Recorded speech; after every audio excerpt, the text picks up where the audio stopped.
Good morning friends, मैं विकास Bhatt SK maths classes की तरफ से आप सभी का स्वागत करता हूं। दोस्तों, पिछले वीडियो में हमने घातांक यानी एक्सपोनेंट से संबंधित कुछ महत्वपूर्ण सूत्र देखे थे, जिन्हें आप नियम कह सकते हैं, गुणधर्म कह सकते हैं। ठीक है, तो आज का जो सेशन रहेगा हमारा, आज का जो वीडियो मैं बना रहा हूँ वो घातांक से संबंधित, एक्सपोनेंट से संबंधित कुछ इम्पोर्टेंट क्वेश्चन मैं आपके लिए लेकर आया हूँ। चाहे आप क्वेश्चन कह लीजिए, चाहे एग्जाम्पल कह लीजिए। और इसके तुरंत बाद में आपके लिए कुछ अभ्यास क्वेश्चन भी आपके लिए दूंगा, जो इन्हीं प्रश्नों से संबंधित होंगे। तो आप उनको प्रैक्टिस करें और अपनी तैयारी की जांच करें। तो आज के सेशन को शुरू करते हैं दोस्तों। पहला क्वेश्चन मैं आपके लिए सामने लिख देता हूँ। क्वेश्चन नंबर 1 देखिए क्या है। और आज का जो सेशन है मैं ऊपर लिख देता हूँ यहाँ।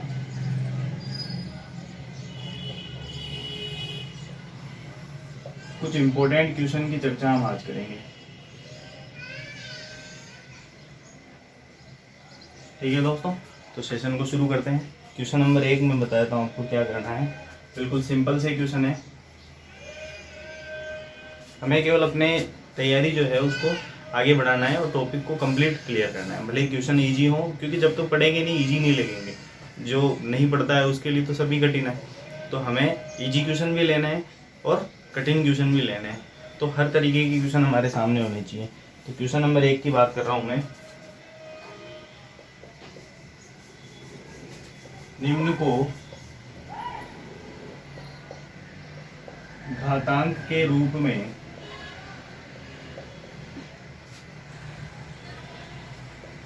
लिखिए। ठीक है दोस्तों, क्वेश्चन ये है, निम्न को घातांक के रूप में लिखिए। जैसे यहाँ लिख दिया हमें 3 इंटू 3 इंटू 3 इंटू 3। ये कुछ प्रश्न हमें दिया हुआ है या कुछ पद हमें दिए हुए, संख्याएं हमें दी हुई है। तो अगर इस प्रकार का कुछ आता है तो उसका सॉल्यूशन क्या हो सकता है दोस्तों? अगर आप इसको गिनेंगे तो कितनी बार 3 लिखा हुआ है? 1 2 3 4 और 5। तो बिल्कुल सिंपल सा है। 3 की घात कितनी होगी दोस्तों? 5। तो ये इसका आंसर हो जाएगा। क्या आंसर होगा दोस्तों? 3 की घात 5। क्वेश्चन नंबर 2 की बात करते हैं। क्या है?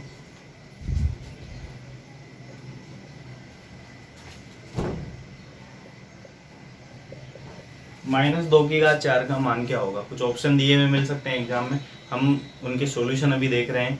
प्रश्न देखो ऑप्शन के हिसाब से देता है तो अपने लिए इजी है, कोई दिक्कत नहीं है। अपने को उसका सॉल्यूशन देखना है कि किस तरीके से प्रश्नों को सोल्व किया जा सकता है।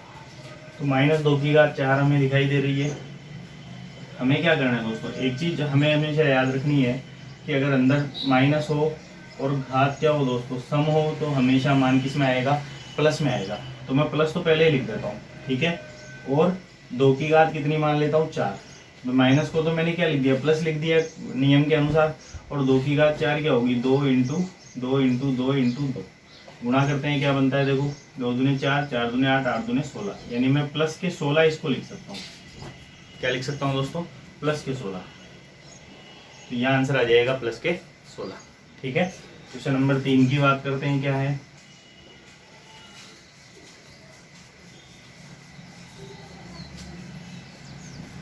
-5 की घात 3 का मान क्या होगा? ठीक है, इसका मान हमें याद करना है। तो यहाँ हम देख पा रहे हैं कि अंदर माइनस की संख्या है, तो ये भी हमें याद रखना है कि अगर अंदर माइनस हो और घात कैसी हो दोस्तों?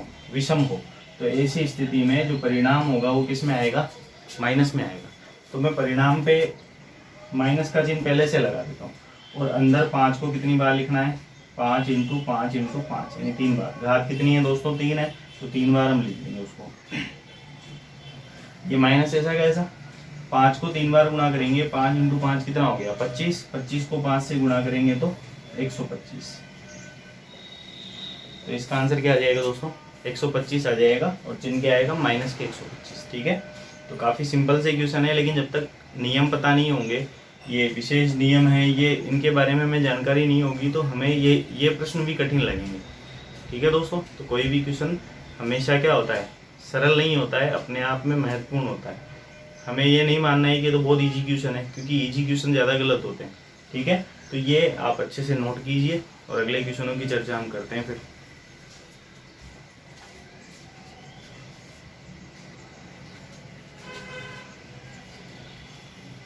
तो वीडियो को पॉज करते हुए आपने नोट कर लिया होगा, ऐसा मुझे उम्मीद है। आगे के क्वेश्चनों की बात करते हैं दोस्तों।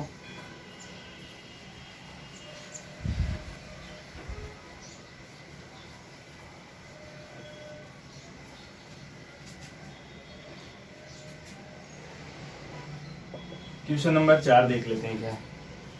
क्वेश्चन नंबर 4 है दोस्तों, सरल कीजिए और उत्तर घातांक के रूप में लिखिए। क्या करना है, सरल करना है सबसे पहले, तथा उत्तर को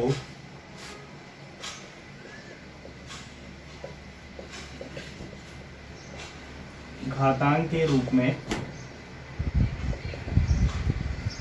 लिखिए। दोस्तों अब थोड़े बड़े क्वेश्चन आएंगे तो मैं थोड़ा समय बचाने के लिए आपको डायरेक्ट लिख के बता दूंगा जल्दी से, क्योंकि अगर इस तरीके से हम लिखते रहेंगे तो थोड़ा वीडियो ज़्यादा लेंथी हो जाएगा। ठीक है, तो थोड़ा समय भी बचाना है हमें। तो ये प्रश्न दिया हुआ है, हमें क्वेश्चन लिख देते हैं सामने। क्या है, 2 प्रश्न इसमें दिए हैं। एक तो -4⁵ दिया हुआ है इंटू -4⁵10 दिया हुआ है। ठीक है, फिर इसमें दूसरा प्रश्न और दिया हुआ है 7⁴ भाग 7⁻⁻7। ये 2 प्रश्न इसमें दिए हैं। सबसे पहले हम सॉल्यूशन नंबर 1 देखते हैं। क्वेश्चन नंबर 1 का सॉल्यूशन क्या है। तो प्रश्न में लिख देता हूँ यहाँ -4⁵5 इंटू -4⁵10। ठीक है, तो हमें एक नियम याद होगा, कुछ नियमों की चर्चा हमने सबसे पहले की थी उसमें। तो इसमें हमने पढ़ा था कि 1m इंटू 1n, यानी अगर आधार समान है तो घाते क्या हो जाती है दोस्तों, जुड़ जाती है। तो 1m प्लस n हो जाएगी क्या, बिल्कुल हो जाएगी 1m प्लस n। तो यहाँ हम क्या लिख सकते हैं, देखो आधार ऐसा कैसा जो कि -4 है, और घाते जुड़ेंगी तो ये +5 + 10 कितना हो जाएगा, 15 हो जाएगा। तो हम इसको लिख सकते हैं -4⁵15। उत्तर घातांक के रूप में लिखना है तो उत्तर घातांक के रूप में क्या आ गया दोस्तों, -4⁵15 आ गया। ठीक है, उम्मीद है कि आपको समझ में आया होगा। तो -4⁵15 लिख सकते हैं। सॉल्यूशन नंबर 2 की बात करते हैं। सॉल्यूशन नंबर 2 क्या है दोस्तों, 7⁴ भाग 7⁻⁻7 ये लिखा हुआ है। तो इसको हम क्या लिख सकते हैं, 7⁴ भाग को हटाकर हम क्या लिख सकते हैं, नीचे 7⁻⁻7 लिख सकते हैं। बराबर क्या हो जाएगा दोस्तों, देखो एक नियम आपने पढ़ा होगा 1m बटे 1m। तो इसको हमने क्या लिखा था दोस्तों, 1m-n लिखा था, याद होगा आपको। क्या लिखा था हमने, 1m-n। क्या हो जाएगा दोस्तों, 7, आधार तो 7 है तो 7 ही रहेगा, m-n हो जाएगा। m घात कितनी है, 4, और n घात कितनी है, -7। तो ये 4, आगे किसका चिन्ह है दोस्तों, माइनस का चिन्ह है, और ये वाली जो घात है ये ऐसी की ऐसी आ जाएगी n के रूप में -7। ठीक है, हमें कुछ नहीं करना है, हमें इसको m मान लेना है, इसको तो क्या मानना है n, और इसको क्या मानना है n। ये एक चीज ध्यान रखिएगा, यहाँ इसको ऊपर ले जा रहे हैं, इसका मतलब ये नहीं है कि ये चिन्ह बदल जाएगा, वो हमने डायरेक्ट लिख रखा है। सूत्र के हिसाब से हमने n को ऊपर ले गए तो -n हो गया, तो इसको फिर बदलने की जरूरत नहीं है। ठीक है ना, डायरेक्ट उसमें जमाना है केवल और केवल। तो ये क्या हो जाएगा, 4, आगे सूत्र के अंदर माइनस है तो ये माइनस, और ये n की वैल्यू ऐसी कैसे। ठीक है, क्या लिख सकते हैं आगे, 4 ऐसे कैसे लिख सकते हैं, ये माइनस इंटू माइनस गुणा के रूप में, ब्रैकेट अगर लगा हुआ है तो इसको क्या मानेंगे दोस्तों, गुणा मानेंगे। तो माइनस इंटू माइनस क्या हो गया, प्लस हो गया। तो मैं यहाँ लिख सकता हूँ 7⁴ और +7। ठीक है, ये क्या बन जाएगा, माइनस इंटू माइनस प्लस हो जाएगा। तो 7 क्या हो जाएगी दोस्तों, 11 हो जाएगी। तो इसका आंसर क्या आ जाएगा, 7⁵11। तो काफ़ी अच्छे क्वेश्चन है, आराम से हल कर सकते हैं, लेकिन उसके लिए नियमों की जानकारी होना जरूरी है। ठीक है दोस्तों, तो इसको आप अच्छे से नोट कीजिए, फिर अगले क्वेश्चनों पे चर्चा करते हैं। काफ़ी इंपॉर्टेंट क्वेश्चन आने वाले हैं आगे भी।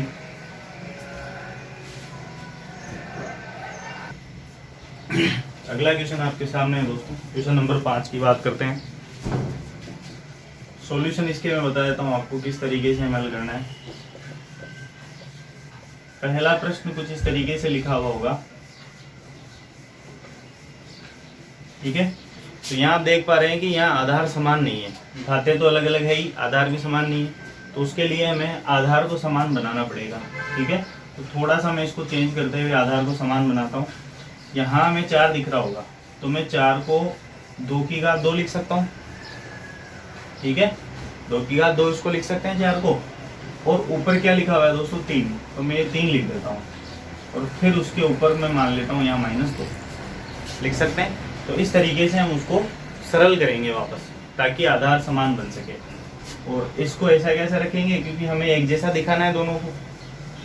ठीक है, तो ये क्या हो जाएगा दोस्तों, 2 की घात कितनी होगी, 2 इंटू 3 हो जाएगा। ये हमने देखा था वहाँ, अगर ब्रैकेट लगी हुई है, मैं नियम लिख देता हूँ यहाँ, a की घात m ब्रैकेट n, तो इसको हम क्या लिख सकते हैं, a की घात m इंटू n लिख सकते हैं।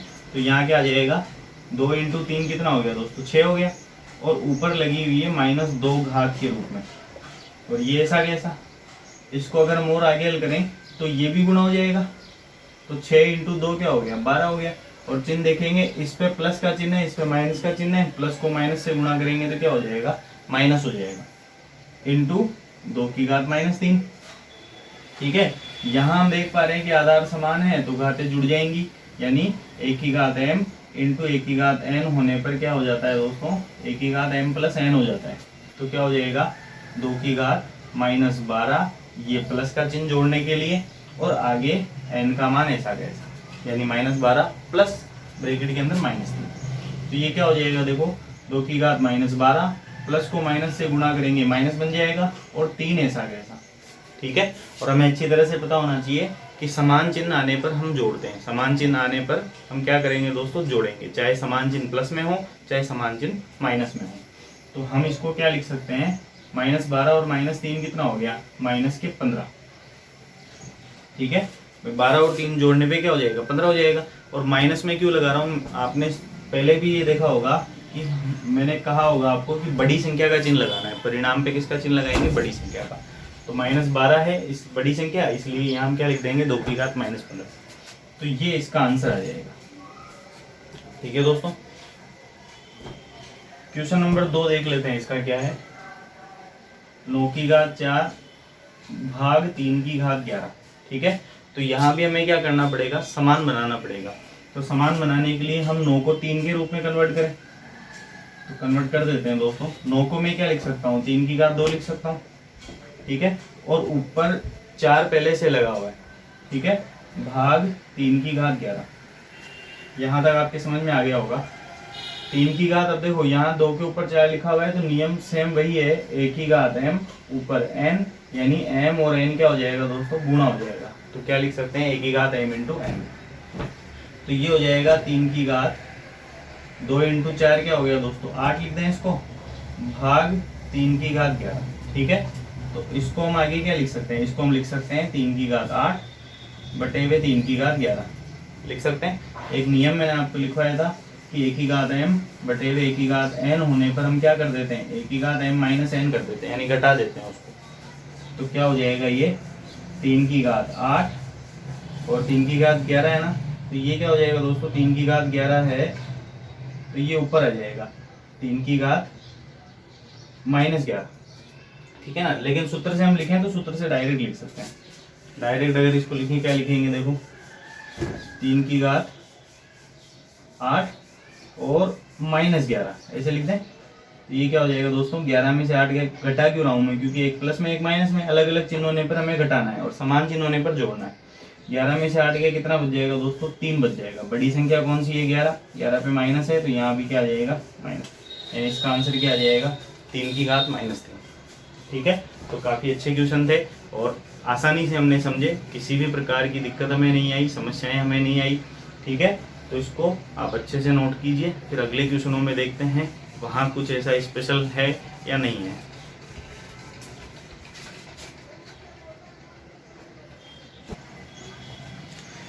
अगला क्वेश्चन देखते हैं दोस्तों, क्या इसका सॉल्यूशन हो सकता है।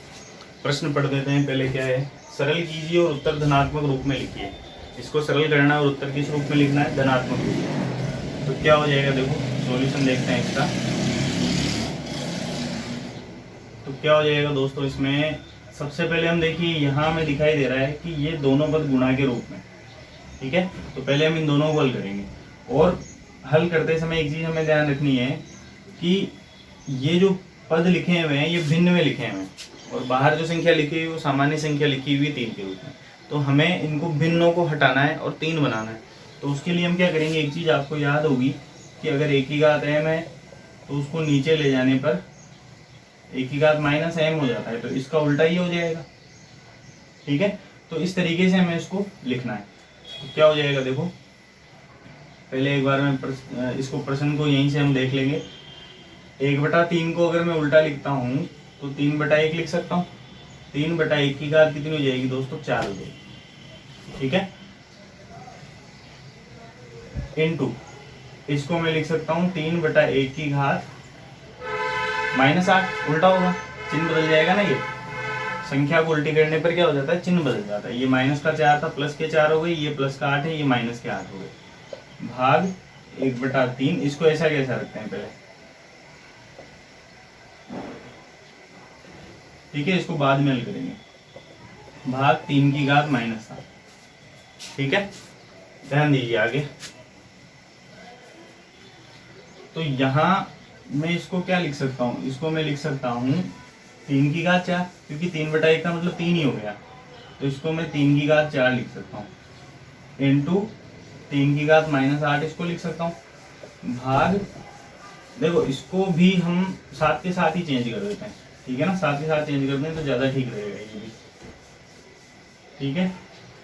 तो ये 1/3 था, तो इसको मैं क्या लिख दूँ, 3/1, और इसकी घात क्या लिख दें, -3, चिन्ह उल्टा हो जाएगा। उसको ऐसा कैसा रहने देते हैं, 3 की घात -7, क्योंकि वो पहले से ही 3 में लिखा हुआ है, तो यहाँ आ गया 3 की घात -3। तो यहाँ तक तो आपके समझ में आ गया होगा, 3 की घात -7, ठीक है। आगे अमल करते हैं इसको। यहाँ क्या नियम लगेगा, आधार समान है तो घातें जुड़ जाएंगी, यानी a की घात m इंटू a की घात n बराबर क्या हो जाएगा दोस्तों, a की घात m+n। तो ये हो जाएगा 3 की घात 4 + -8, ये लिखेंगे, और भाग 3 की घात -3 को मैं ऐसे कैसे रखता हूँ, ठीक है, और भाग 3 की घात -7, बहुत आसानी से समझ में आ रहा होगा, ठीक है। यहाँ तक तो हमने हल कर ही लिया। इसके बाद क्या करना है, इन दोनों पदों को हल करना है। तो आधार समान है तो घातें क्या हो जाएगी, जुड़ जाएंगी, और ये पद ऐसा कैसा, आगे का पद ऐसा कैसा, ठीक है।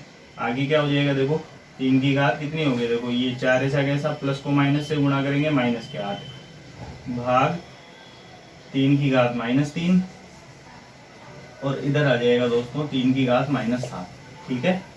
तो ये हो गया 3 की घात 8 में से 4 गया तो कितना बच जाएगा, 4 बच जाएगा। बड़ी संख्या कौन सी है, 8, तो यहाँ आ जाएगा -4, और इधर हो गया दोस्तों 3 की घात -3, ठीक है। ये हम लिख सकते हैं 3 की घात -7 ऐसा कैसा, ठीक है दोस्तों। यहाँ तक आपके समझ में आ गया होगा।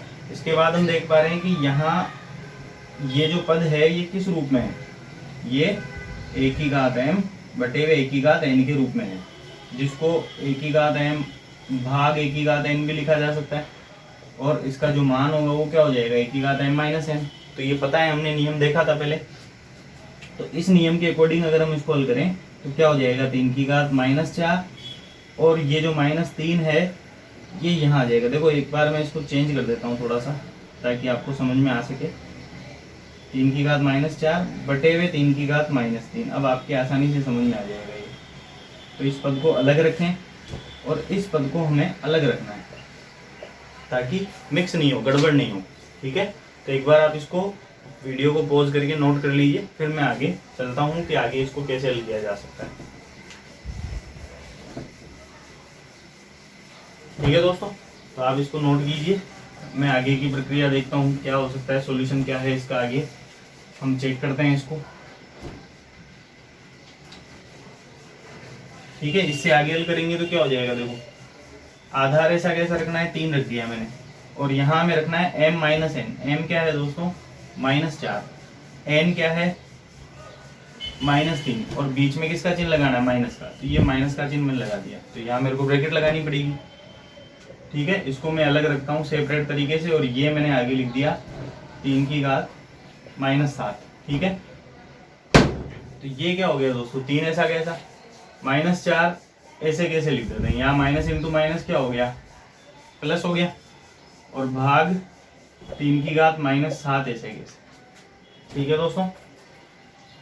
थोड़ा बड़ा क्वेश्चन जरूर है, लेकिन एक बार आपके नियम समझ में आ जाएंगे तो आप काफी जल्दी उसको कर पाएंगे। तो ये 3 ऐसा कैसा, यहाँ माइनस में या प्लस में है तो घटाएंगे, तो 4 में से 3 गया तो 1 बच जाएगा। बड़ी संख्या कौन सी है दोस्तों, माइनस के 4, तो ये हो गया 3 की घात -1 भाग 3 की घात -7। वापस नियम लगाएंगे क्योंकि यहाँ भाग आ रहा है, तो मैं इसको थोड़ा सा कन्वर्ट कर देता हूँ, 3 की घात -1 और 3 की घात -7 लिख सकते हैं। नियम के अनुसार चलेंगे तो यही नियम वापस लग जाएगा।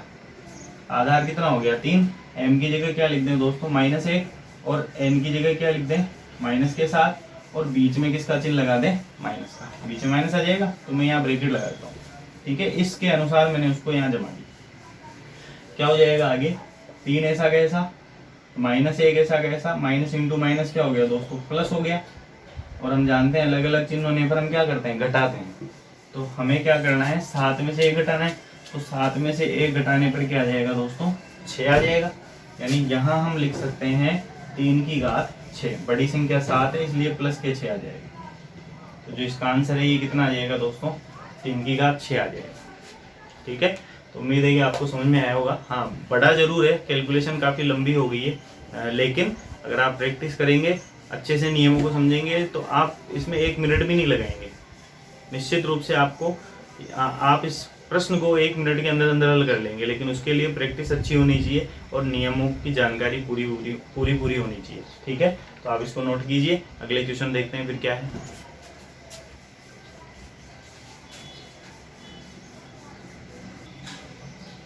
तो अगला क्वेश्चन देखते हैं दोस्तों क्या है। निम्न में से किसका मान 4 की घात 2 फिर ऊपर घात और लगी हुई 3 के बराबर नहीं है। तो यहाँ हमें ऑप्शन के हिसाब से हल करना पड़ेगा, ठीक है। सॉल्यूशन हम देखते हैं क्या सॉल्यूशन हो सकता है, उसके बारे में हम चर्चा करते हैं दोस्तों। अगर मैं उसको 4 की घात 2 और ये जो 3 है इसको मैं डायरेक्ट हल करता हूँ तो क्या आता है, पहले वो देखते हैं। 4 की घात 2 इंटू 3 हो जाएगा, ये गुणा हो जाएगा ना, तो ये हो गया 4 की घात 6। तो सबसे पहले तो ये ऑप्शन देखिए कहीं पर है या नहीं है। 4 की घात 6 बिल्कुल है। हमें क्या पूछ रहा है, निम्न में से किसका मान इसके बराबर नहीं है, तो ये तो बराबर है, ठीक है। तो पहला बी नंबर का जो ऑप्शन है वो तो इसके बराबर है। हमें ये पता करना है कि कौन सा नहीं है। अब इसी को हमें चेंज करते हुए जाना है और इस रूपों में से चेक करते हुए देखना है कि कौन सा इसके रूप में नहीं लिखा जा सकता। अब अगर मैं इसको दूसरे तरीके से हल करूं तो 4 की घात 6 हमने देख लिया, हमें 2 की घात के रूप में भी दिया हुआ है, तो इसको 2 की घात के रूप में कन्वर्ट करते हैं। 4 को मैं क्या लिख सकता हूँ दोस्तों, 4 को मैं लिख सकता हूँ 2 की घात 2 लिख सकता हूँ, और ऊपर मैंने 6 ऐसा कैसा लगा दिया, तो ये क्या बन जाएगा 2 इंटू 6 हो जाएगा ये। तो ये क्या हो गया 2 की घात 12, यानी हम 2 की घात 12 भी लिख सकते हैं, तो ये भी सही है। एक हमें दिया हुआ है 16 के रूप में, तो 16 के रूप में चेक करते हैं इसको। तीसरा पद इसी से ले लेता हूँ मैं, 4 की घात 6 है ना दोस्तों, इसी से मैं 16 बना लेता हूँ। कैसे, तो मैं 4 की घात ये जो 6 है इसके मैं टुकड़े कर देता हूँ, टुकड़े करने पर क्या हो जाएगा 2 इंटू 3 हो सकता है, ठीक है। तो इसको मैं क्या ऐसे लिख सकता हूँ, लिख सकते हैं ना, गुणा के रूप में ही तो है ये, तो मैंने इसको इस रूप में जमा दिया। तो 4 की घात 2 क्या होगी दोस्तों 16 होगी, तो इसको 16 की घात 3 हम लिख सकते हैं। 4 की घात 6 को क्या लिख सकते हैं 16 की घात 3, यानी 16 की घात 3 भी सही है। और ये तो साफ ही देखने में पता चल रहा है कि जो डी है 4 की घात 8 वो नहीं हो सकता, क्योंकि 4 की घात 6 ही लिख पा रहे हैं, ठीक है। तो इसका जो आंसर है वो क्या आएगा दोस्तों, डी आ जाएगा 4 की घात 8, यानी हम 4 की घात 8 नहीं लिख सकते, ठीक है दोस्तों। तो आप इसको नोट कीजिए। अगले क्वेश्चन को देखते हैं फिर क्या है।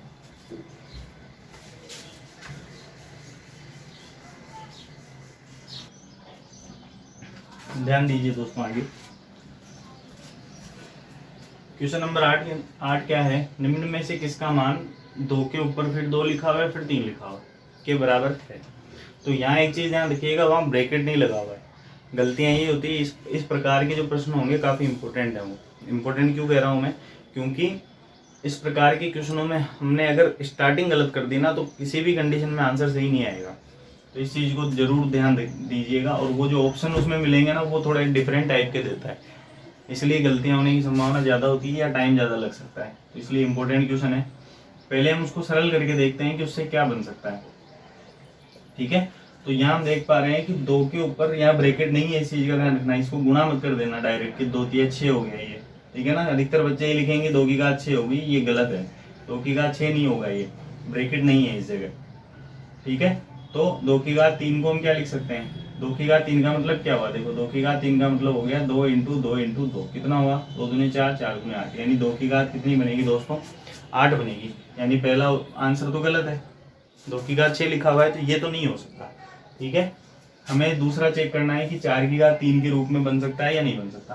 तो अगर मैं इसको 4 के रूप में लिखूं तो क्या लिख सकता हूँ, देखो मैं इसको लिख सकता हूँ 2 इंटू 4 लिख सकता हूँ, या मैं इसको लिख सकता हूँ 2 का स्क्वायर और ऊपर 4, ठीक है ना, 8 ही रहेगी घात इससे भी। ठीक है, कन्वर्ट करना हमें आना चाहिए, किस तरीके से हम उसको कन्वर्ट कर सकते हैं। तो 2 की घात 2 कितनी होगी दोस्तों, 2 का स्क्वायर कितना हो गया 4, तो ये बनेगा 4 की घात 4, जबकि यहाँ क्या आ रहा है 4 की घात 3, तो ये भी नहीं हो सकता। फिर हमें चेक करना है 8 के लिए या 16 के लिए, पहले 16 के लिए चेक कर लेते हैं। 16 के लिए इसी से बना लो, ठीक है, 4 की घात 4 है तो इसको 16 बनाने के लिए 4 का स्क्वायर लिख सकते हैं, 16 हो जाएगा, और ऊपर में लिख देता हूँ 2। ठीक है दोस्तों, 4 बन जाएगा ना वापस, 2 इंटू 2 कितना हो गया 4 हो गया, तो 4 का स्क्वायर कितना हो गया 16, और ये ऊपर आ गया 2, तो 16 की घात 2 है कि नहीं है, बिल्कुल है। तो ऑप्शन नंबर सी ही इसका आंसर है। ठीक है, आगे डी को चेक करने की जरूरत ही नहीं है, ठीक है ना। तो एक चीज हमें यहाँ याद रखनी है कि ये पूछ रहा है किसके बराबर है, तो ये 16 की घात 2 के बराबर रहेगा। थोड़ा सा हमें समय जरूर लगेगा, लेकिन अगर हमें एक बार समझ में आ गए, मैं बार बार कह रहा हूँ, अगर नियम हमें याद है, नियमों को उपयोग में लेना हमें आता है, तो हमारे लिए कोई भी चीज़ कठिन नहीं होगी। यहाँ काफ़ी आसानी से हम प्रश्नों को हल कर सकते हैं। ठीक है, तो आप इसको नोट कीजिए, फिर अगले क्वेश्चन की बात करते हैं हम क्या है।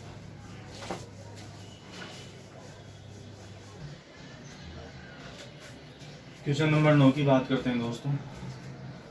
इस टाइप का जो क्वेश्चन है, टफ से टफ क्वेश्चन यही बन सकता है, और ये मान सकते हैं आप कि जो घातांक वाली प्रश्नावली है, इसमें टफ से टफ जो क्वेश्चन है वो इसी टाइप का बन सकता है। ठीक है, तो अगर हम इसको हल करें तो क्या हो सकता है, देखिए ध्यान से देखिएगा इस प्रश्न को।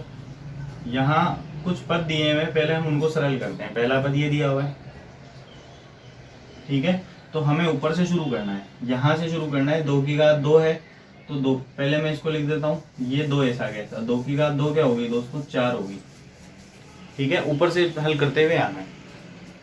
अब आगे अगर हम लिखें तो 5 की घात, ऊपर क्या लिखी हुई है 2 की घात 4, तो 2 को 4 बार अगर हम लिखें तो क्या हो सकता है दोस्तों, 2 को 4 बार लिखना है, 2 इंटू 2 इंटू 2 इंटू 2, कितना हो गया 2 दूनी 4 4 दूनी 8 और 8 दूनी 16, तो 5 की घात 16 हो गया दोस्तों।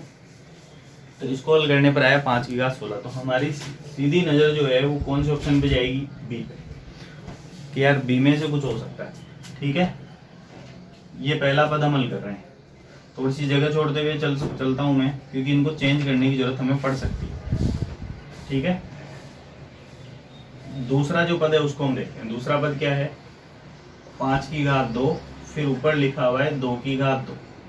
ठीक है, इसको सरल करते हैं, क्या बनता है 5 की घात 2 ऐसा कैसा, 2 की घात 2 क्या होगी दोस्तों 4 होगी, और आगे हल करें तो 5 की घात 2 इंटू 4 क्या हो जाएगी 8 हो जाएगी। तो हमारा सीधा ध्यान इसी पे जाएगा कि यार 2 तो सही आ गए, तीसरा और सही आ जाएगा, तो यही ऑप्शन आंसर है इसका।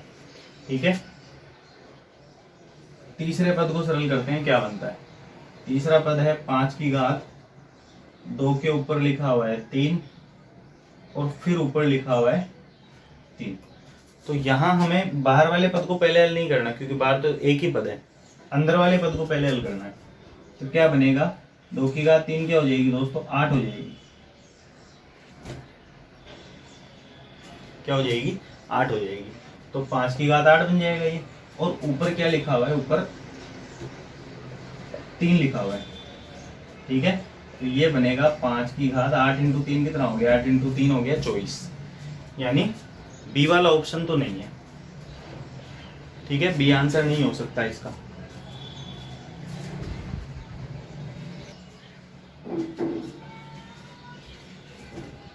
थोड़ी सी रुकावट के लिए माफी चाहूंगा दोस्तों। ठीक है, चलते हैं आगे, कंटिन्यू प्रश्न गोल करते हैं। तो बी वाला ऑप्शन तो नहीं है, हमने ये चेक किया, तो हमें काफी हद तक लग रहा था कि यार यही आंसर होगा, लेकिन ये नहीं है। ठीक है, तो दूसरे ऑप्शनों को चेक करते हैं कि वो आंसर हो सकते हैं कि नहीं हो सकते। अब हमारे पास पहला जो ऑप्शन है वो 5 की घात 8 आ रहा है, जबकि 5 की घात 16 आना चाहिए, तो ये भी नहीं हो सकता, तो इसको भी मैं कैंसिल कर देता हूँ। ठीक है, अब आगे के जो ऑप्शन बच रहे हैं उसमें पहले पद को 25 लिखा हुआ है, तो हम पहले पद को 25 में कन्वर्ट करें। 25 में कन्वर्ट करने के लिए हमें 5 की घात 16 है, तो उसको 5 का स्क्वायर लिखना पड़ेगा। 5 का स्क्वायर क्या बन जाएगा, 25। 16 लिखना है तो मैं ऊपर लिख देता हूँ 8। सही है, 2 इंटू 8 कितना हो जाएगा, 16 हो जाएगा। ठीक है, 5 का स्क्वायर कितना लिख सकते हैं, 25 लिख सकते हैं, तो 25 की घात 8 होनी चाहिए। ठीक है, तो 25 की घात 8 देख लो कौन सी है, इसमें तो नहीं है, तो ये भी कैंसिल हो गया, यानी इसका आंसर क्या होगा दोस्तों, ये होगा। ठीक है, तो हमें इस तरीके से हल करना है। तो 25 की घात 8 है, तो ये इसका आंसर इससे मैच कर रहा है, यानी ऑप्शन नंबर डी इसका सही है। फिर भी हम आगे हल करें तो 5 की घात 8 हमें मिल ही रही है। 125 की घात 8 कैसे आए ये भी मैं आपको बता देता हूँ।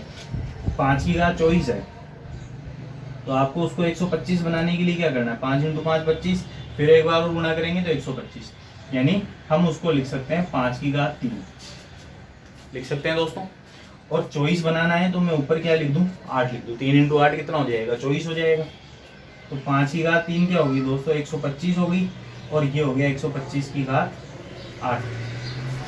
ठीक है, तो ये जो तीनों ऑप्शन है ये हमें ऑप्शन नंबर डी में मिल रहे हैं, इसलिए इसका जो आंसर होगा ऑप्शन नंबर डी होगा। ठीक है, इसको भी वीडियो को पॉज करते हुए आप इसको भी नोट कर सकते हैं। और देखिए दोस्तों, आपको थोड़े से कठिन जरूर लगेंगे।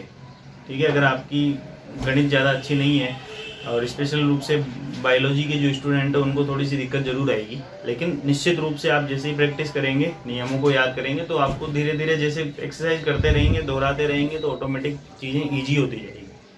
ठीक है दोस्तों, आप ये मत सोचिए कि हमारे लिए ये चीज़ें कठिन है, बिल्कुल जो मैथ्स वाला स्टूडेंट है उसके लिए भी वो चीज़ें कठिन है, क्योंकि उनको भी काफ़ी टाइम हो गया छोड़े हुए इन चीज़ों को। हाँ, जो कंपटीशन की तैयारी कर रहा है उसके लिए ठीक है, बाकी उनके लिए भी मैं कहूँगा कि उनको भी एक बार तो दोहराना ही पड़ता है वापस। चीज़ें उनको भी आसानी से याद नहीं होती है। आप इस चीज़ को दिमाग से निकाल दीजिए कि हमारे लिए कंपटीशन थोड़ा टफ है। टफ तो है, लेकिन इतना टफ भी नहीं है। गणित वालों के लिए भी गणित टफ होती है, क्योंकि जब तक वो दोहराते नहीं उनको चीज़ें उनको भी नहीं आती है। ठीक है, मैं खुद मैथ्स का स्टूडेंट हूँ, मुझे पता है जब तक आप उसको रिवाइज नहीं करेंगे आपके लिए चीज़ें मुश्किल ही होंगी। तो आप निराश नहीं हो, क्वेश्चनों को दोहराएं, प्रैक्टिस करें, निश्चित रूप से आपके लिए सब चीज़ें क्लियर होती जाएगी। ठीक है, थोड़े टफ जरूर लगेंगे, लेकिन जैसे आप एक्सरसाइज करेंगे आपका दिमाग ऑटोमेटिक चलेगा और अच्छे से उसको कवर कर पाएगा। ठीक है दोस्तों, आप इसको नोट कीजिए। अगले कुछ क्वेश्चन और लेके चलते हैं जो आपके लिए काफ़ी इंपॉर्टेंट और डिफरेंट भी है। ठीक है,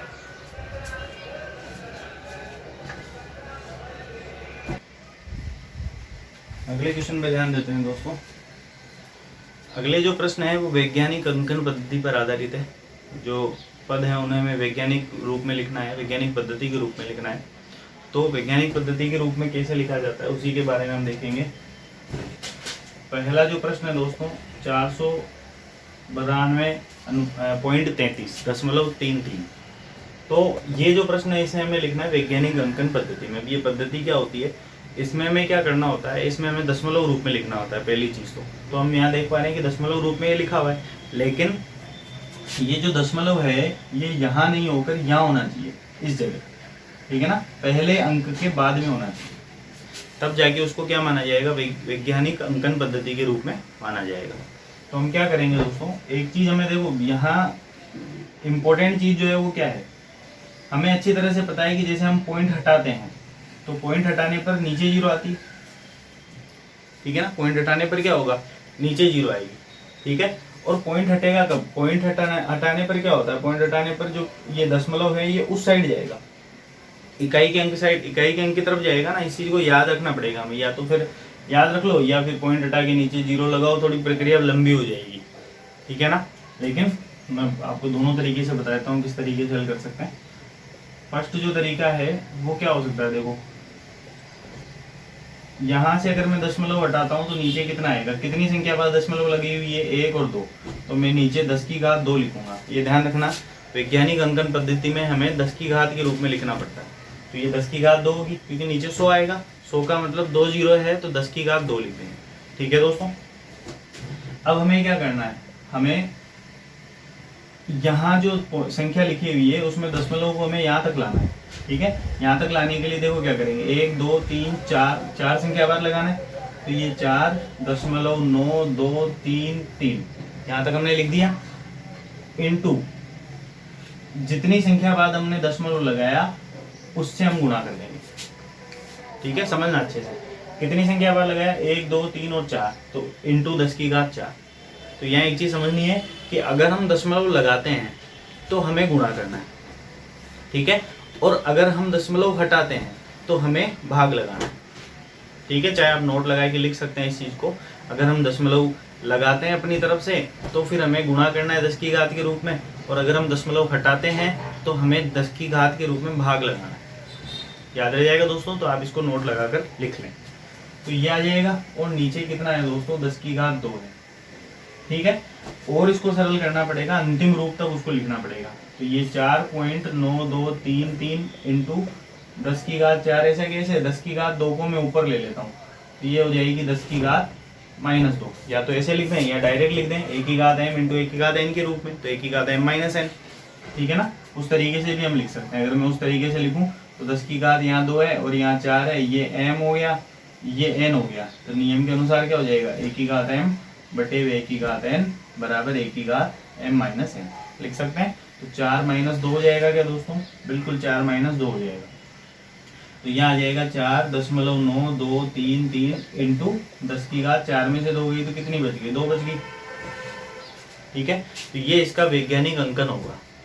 ठीक है ना, तो वैज्ञानिक रूप में, वैज्ञानिक पद्धति के रूप में इस तरीके से इस संख्या को लिखा जा सकता है। उम्मीद है कि आपकी समझ में आया होगा। तो इस तरीके से हम लिख सकते हैं। तो ये इसका पहला मेथड है। दूसरा मेथड आप लगाओगे तो आप उसको डायरेक्ट लिख सकते हैं। ठीक है ना, डायरेक्ट कैसे लिख सकते हैं, जैसे मान लीजिए दशमलव हमें यहाँ लाना है, तो इस दशमलव को हमें इस साइड लाना है। ठीक है ना, अगर हम इस दशमलव को उधर ले जाते हैं तो इसका मतलब क्या है दोस्तों, कि हम दशमलव हटा रहे हैं। ठीक है ना, यानी हमें दशमलव हटाना है अगर हम उस साइड ले जा रहे हैं। तो अगर हम हटाएंगे तो हटाने के लिए हमें क्या करना है, भाग लगाना है। ठीक है, लेकिन हम दशमलव इधर लगा रहे हैं तो हमें गुणा करना पड़ेगा। कितनी संख्या बाद, तो दशमलव यहाँ तक तो लगा हुआ है पहले से, 1 और 2 के बाद हम आगे ला रहे हैं, तो ये क्या हो जाएगा 4.9233, क्योंकि हम इस दशमलव को 2 इधर ले जा रहे हैं इसलिए 10 की घात 2 से गुणा हो गया। तो इसका डायरेक्ट तरीका है, और डायरेक्ट लिखना सीख ले तो काफ़ी अच्छा है। बस यहाँ एक ही चीज़ याद रखनी है कि दशमलव अगर हटाना हो तो फिर ये माइनस में आएगी घात, क्योंकि नीचे आएगा, भाग लगाना पड़ेगा ना। और अगर ये दशमलव इधर ला रहे हैं मतलब हम दशमलव लगा रहे हैं, दशमलव लगाने के लिए तो इधर जाएगा और हटाने के लिए इकाई के अंक की तरफ जाएगा। अगर इकाई के अंक की तरफ दशमलव जाती है तब तो हमें भाग लगाना है, यानी 10 की घात के रूप में भाग लगेगा, जैसे आप ऊपर लेंगे तो माइनस में आ जाएगा। ठीक है, और अगर आप हटा रहे हैं तो उस साइड आएगा, हटाने पर तो माइनस में आ जाएगा। ठीक है, इधर इस साइड लाएंगे तो किस में आएगा, गुणा के रूप में आएगा और प्लस में आएगा। तो आपको याद रखना है ये चीज़। तो डायरेक्ट लगाएं तो भी अच्छा है, आपको डायरेक्ट समझ में नहीं आता है तो आप इस तरीके से हल कर सकते हैं। ठीक है, बी वाला जो क्वेश्चन है उस पर हम ध्यान देते हैं। बी में संख्या बड़ी लिखी हुई है, एक बार लिख देते हैं इसको।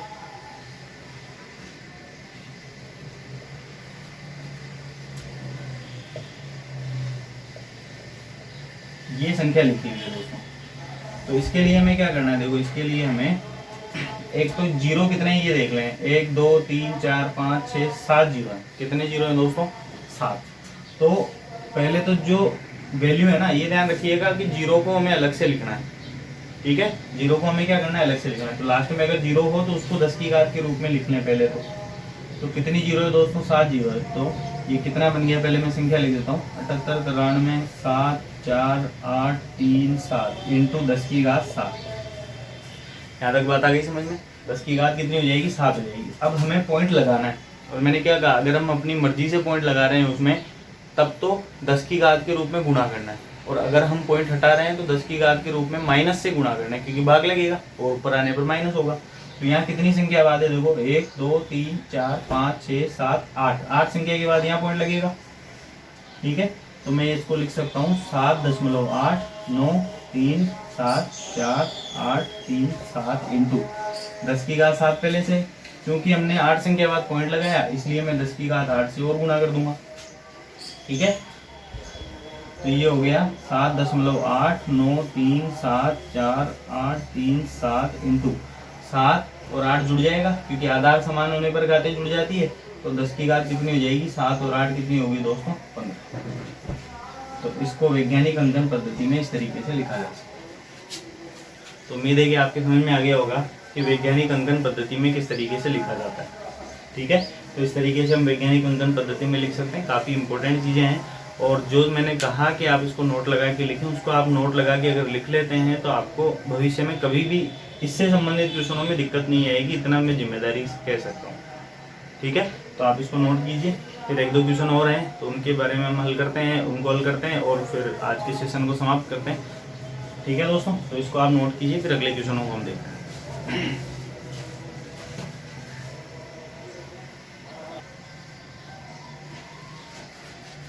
तो ये आज के सेशन के अंतिम क्वेश्चन है दोस्तों, और काफ़ी इम्पोर्टेंट क्वेश्चन है, देख लेते हैं।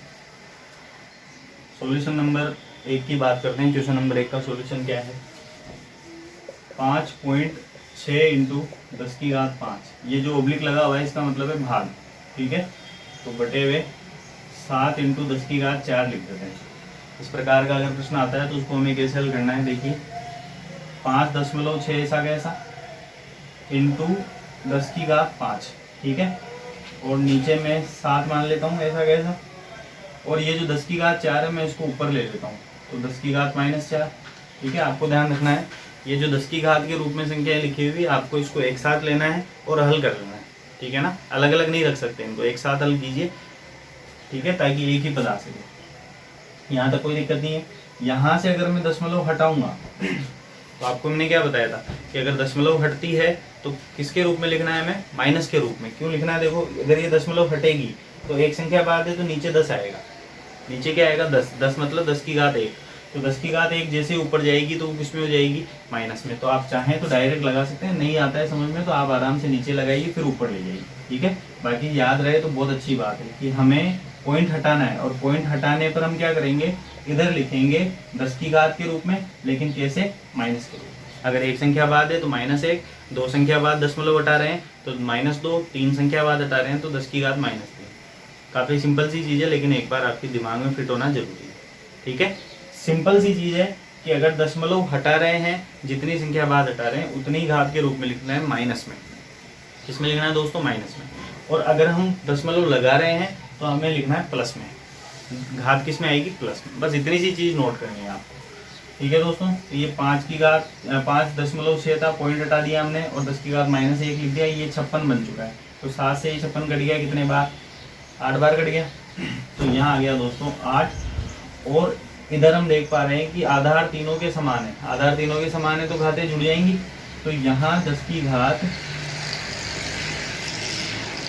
क्या हो जाएगी दोस्तों, जैसे चिन्ह है वैसे के वैसे लगा दीजिए, क्योंकि बीच में आप प्लस का चिन्ह लगाएंगे तो वापस प्लस माइनस माइनस हो जाएगा। इस तरीके से उसको लिख सकते हैं, तो डायरेक्ट लगा दीजिए, उसमें कोई दिक्कत नहीं। 5 -4 -1, तो आपको ज़्यादा हल नहीं करना पड़ेगा। ठीक है दोस्तों, वैसे हल करते हैं तो भी यही चीज़ आएगी, यहाँ तक कोई दिक्कत नहीं है। तो आगे हम लिखते हैं इसको, क्या बन जाता है, 8 इंटू 10 की घात कितनी बन गई, देखो 5 तो ऐसा गया ऐसा, -4 और -1 क्या हो जाएगा, -5। ठीक है ना, दोनों के चिन्ह समान है तो जुड़ जाएगी दोनों संख्याएं। 4 और 1 कितनी होगी, 5, और चिन्ह लगाएंगे माइनस का, बड़ी संख्या का। तो ये 5 - 5 कितना हो गया दोस्तों, 0 हो गया। तो 8 इंटू 10 की घात 0 लिख सकते हैं। ठीक है, और आपको याद रखना है क्योंकि नियम में लिखा है कि अगर किसी भी संख्या के ऊपर 0 घात है तो उसका मान क्या होता है दोस्तों, 1 होता है। तो 8 इंटू 10 की घात 0 यानी 8 इंटू 1 हो गया। 8 को 1 से गुणा करेंगे तो कितना आ जाएगा, 8। तो इसका आंसर कितना आ जाएगा दोस्तों, 8 आ जाएगा। ठीक है, तो बिल्कुल सिंपल सा क्वेश्चन है, लेकिन हमें नियम याद होंगे, कुछ बारीकियाँ पता होगी, तभी हमारे लिए वो चीज़ें सरल होगी। ठीक है दोस्तों, आप इसको नोट कीजिए, फिर आगे की क्वेश्चनों के सॉल्यूशन देखते हैं कि किस तरीके से हमें उनको सॉल्व करना है।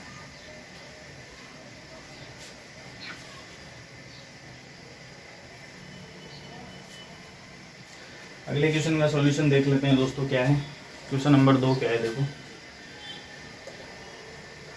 दूसरे नंबर का जो क्वेश्चन है उसका सॉल्यूशन हम देख रहे हैं। प्रश्न में लिख देता हूँ 2.34 इंटू 10 की घात 2 प्लस 5.666 इंटू 10 की घात 3। तो यहाँ आप देख पा रहे हैं कि दोनों जो पद हैं ये आपको ऐसा लग रहा होगा कि ये हल हो सकते हैं, लेकिन ये हल नहीं हो सकते हैं। कब तक हल नहीं हो सकते हैं? जब तक ये जो 10 की घात 2 10 की घात 3 ये जो है ना ये समान नहीं बनेंगे, ठीक है ना। जब तक ये समान नहीं बनेंगे हल नहीं होंगे। तो हमें इनको समान बनाना पड़ेगा। समान बनाने के लिए हम क्या कर सकते हैं दोस्तों? समान बनाने के लिए मैं थोड़ा सा इसको चेंज कर देता हूँ। देखो या तो 10 की घात 2 को 3 बनाए या 10 की घात 3 को 2 बनाए, दोनों में से हमें एक करना है, ठीक है। तो मान लीजिए अगर हम इसको चेंज करें तो हमें ये दशमलव इधर लेनी पड़ेगी, ठीक है। और इसको चेंज करें तो हमें एक दशमलव इधर ले लेंगे। एक दशमलव जैसे उधर लेंगे कम हो जाएगी उधर। तो मैं इसको तो ऐसे ही रखता हूँ 2.34 इंटू 10 की घात 2, ठीक है। प्लस यहाँ समझिएगा ढंग से, अगर मैं इस दशमलव को यहाँ ले आता हूँ तो ये 56.66 बन जाएगा। अगर हम इधर ले लें इसको, ये कितना बन जाएगा दोस्तों? 56.66 इंटू 10 की घात 3 ऐसा कैसा। और मैंने क्या कहा था, जितनी संख्या के बाद आप पॉइंट हटा रहे हैं उतनी संख्या के रूप में यहाँ माइनस में आ जाएगा। हमने कितनी संख्या बाद पॉइंट हटाया? इस दशमलव को लेके यहाँ आ गए, यानी हमें इस दशमलव को हमने क्या किया? एक संख्या के आगे लगाया। तो दशमलव हटा रहे हैं, हमें पता कैसे चलेगा कि हम दशमलव हटा रहे हैं या लगा रहे हैं? तो लगाएंगे तो हमें ऊपर से लगाना है, ठीक है ना। और हटाएंगे तो हमें क्या करना है? उसको इकाई के अंक की तरफ ले जाना है। हटाएंगे, अगर दशमलव इकाई के अंक की तरफ जा रहा है मतलब हम उसको हटा रहे हैं, ठीक है दोस्तों। बिल्कुल सिंपल सी चीज़ है, आराम से हम याद रख सकते हैं। तो जितनी संख्या बाद हमने दशमलव इकाई के अंक की तरफ हम ले गए, यानी हमने जितनी संख्या बाद दशमलव हटाया उतनी यहाँ घात के रूप में आ जाएगा माइनस में। लेकिन किस में आएगा दोस्तों? माइनस में। तो ये हो गया 2.34 इंटू 10 की घात 2 प्लस 56.66 इंटू 10 की घात। देखो क्या होगी, ये आधार समान है तो घातें जुड़ेंगी, लेकिन यहाँ ऐसे कैसे चिन्ह लगाए तो 3 माइनस 1 हो जाएगा। और 3 में से 1 गया तो दोस्तों क्या बचेगा? 2 बचेगा। तो उम्मीद है कि आपको ये जो कैलकुलेशन है समझ में आ रही होगी। अब हम आराम से इसको हल कर सकते हैं, क्योंकि दोनों जगह 10 की घात 2 है। तो हम क्या कर सकते हैं दोस्तों, हम 10 की घात 2 को कॉमन ले सकते हैं। तो 10 की घात 2 दोनों में, इसलिए मैंने कॉमन ले लिया। तो यहाँ क्या बच गया दोस्तों? 2.34 प्लस उधर क्या बच गया? 56.66, ठीक है। दोनों को हम जोड़ लेते हैं, तो मैं इधर जोड़ देता हूँ इसको, 2.34 और 56.66, ठीक है। क्या हो जाएगा? 4 और 6 कितना हो गया दोस्तों? 10। हासिल के 1, 3 और 1 4, 4 और 6 ये भी 10 हो गया। हासिल के 1, 2 और 1 3, 3 और 6 कितना हो गया? 9, ये 5, कितना बन गया? 59.00। तो मैं उसको 59 ही लिख देता हूँ, 59 या 59 इंटू 10 की घात 2 ये आ जाएगा। लेकिन अगर हमें मान लो और आगे लिखना है वैज्ञानिक अंकन पद्धति में, तो हम वैज्ञानिक अंकन पद्धति में लिखने के लिए दशमलव यहाँ लगाएंगे। अब देखो दशमलव हम खुद लगा रहे हैं दोस्तों ऊपर से, तो ये ऊपर से हमने दशमलव लगाया इंटू 10 की घात 2, कितनी संख्या बाद लगाया? इकाई के अंक से देखना है, इकाई के अंक से लगाते हैं। तो ये इकाई के अंक के बाद हमने एक संख्या बाद लगा दिया, तो इधर एक संख्या की वजह से यहाँ गुणा हो जाएगा 10 की घात 1। प्लस में दशमलव लगाएंगे तो प्लस में, हटाएंगे तो माइनस में, ठीक है। तो ये हो जाएगा 5.9 इंटू, आधार समान है घातें जुड़ जाएंगी, 2 और 1 कितनी होगी दोस्तों? 3 हो गई, तो 10 की घात 3। तो जो इसका आंसर है दोस्तों वो क्या आ जाएगा? 5.9 इंटू 10 की घात 3, ठीक है दोस्तों। तो काफ़ी आसानी से हम इसको हल कर सकते हैं। तीसरा प्रश्न और रह गया है, इसको भी सॉल्व करते हैं। आप इसको अच्छे से नोट कीजिए, फिर तीसरे प्रश्न पे चलते हैं।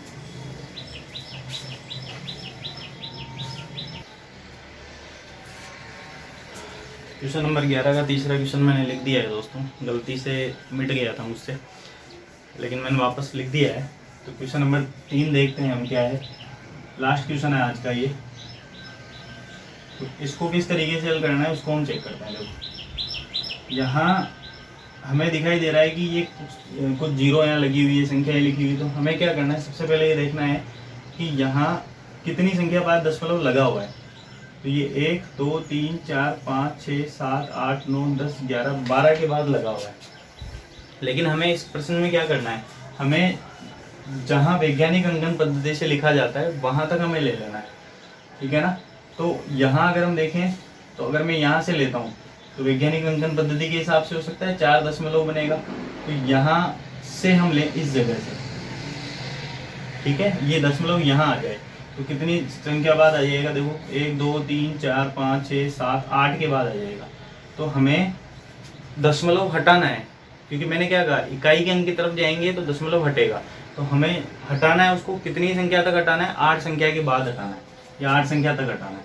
तो मैं उसको क्या लिख सकता हूँ, 4.3802 इंटू 10 की घात -8, क्योंकि अगर दशमलव हटाएंगे तो किस में आएगा दोस्तों, माइनस में आएगा, ठीक है ना।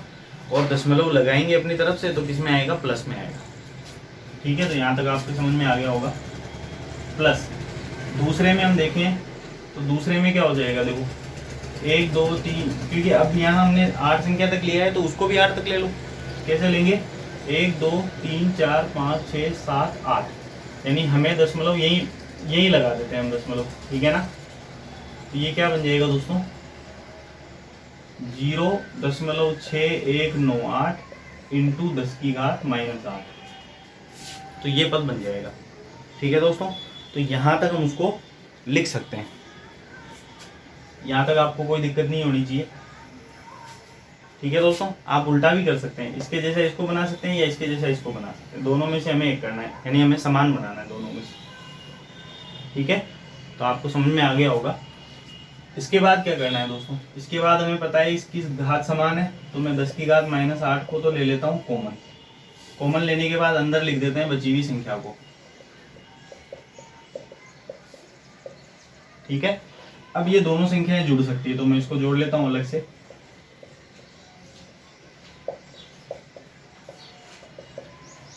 ये हो गया 10 के 0 हासिल के 1, 9 और 1 10 के 0 हासिल के 1, ये भी 10 हो गया, फिर हासिल के 1, ये भी 10 हो गया, यहाँ भी हासिल के 1, 4 और 1 कितना हो गया दोस्तों 5। तो 5.00 आ रहा है जिसको हम 5 लिख सकते हैं, ठीक है। तो ये आ जाएगा 5 इंटू 10 की घात -8। तो इसका आंसर क्या आ जाएगा दोस्तों, 5 इंटू 10 की घात -8। तो काफ़ी आसानी से अमल कर सकते हैं। वीडियो को पॉज करके आप इसको नोट कर लीजिए।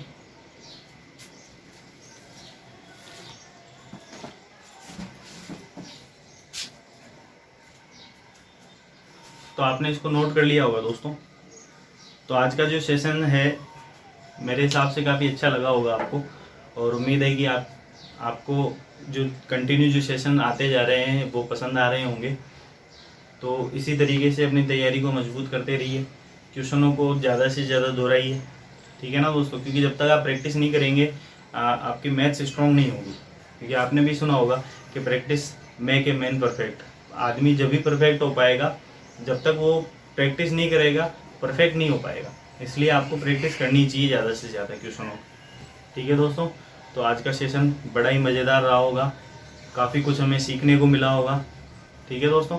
तो इसी तरीके के सेशन एंजॉय करते रहिए और आगे भी आपको इस तरीके के सेशन मिलते रहें, ऐसे ही आप अच्छे से अच्छा सीखते रहें। तो उसके लिए आपको केवल 3 चीज़ों का ध्यान रखना है।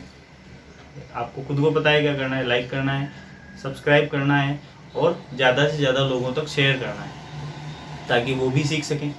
दोस्तों एकदम ये मान के चलिए कि लॉकडाउन का समय है, सभी की तैयारियां डिस्टर्ब है, पूरी तरह से डिस्टर्ब है। इस चीज़ को आप खुद महसूस कर रहे होंगे और ऐसे में मैं खुद भी मेहनत करना चाह रहा हूँ। क्योंकि देखो इस क्लासेस सब बंद है तो ऑनलाइन प्लेटफॉर्म पे हमें मौका मिल रहा है कि हम ज़्यादा से ज़्यादा लोगों तक इन चीज़ों को पहुँचा सकें, गरीब बच्चों की मदद हो सके और जिन बच्चों के पास साधन है वो इनका फ़ायदा उठा सकें। क्योंकि कंपटीशन एग्ज़ाम सभी के लिए इम्पोर्टेंट है, सभी चाहते हैं कि हम पढ़ लिख कर जॉब लग सकें, ठीक है दोस्तों। तो इसी तरीके से बने रहिए SKK मैथ्स क्लासेस के साथ में और अप्रिशिएट करते रहिए मुझे, ताकि मैं और अच्छे से मेहनत कर सकूं। और आप खुद देख पा रहे हैं कि अच्छे से अच्छा कंटेंट मैं आपको उपलब्ध कराने की पूरी कोशिश कर रहा हूँ, ठीक है दोस्तों। तो आप सब्सक्राइब करते रहिए और ज़्यादा से ज़्यादा लोगों तक इसको पहुँचाइए ताकि मुझे और हौसला मिले, ताकि मैं और अच्छा काम कर सकूँ। ठीक है दोस्तों, तो आज के सेशन को मैं यही विराम देता हूँ। जय हिंद, जय भारत।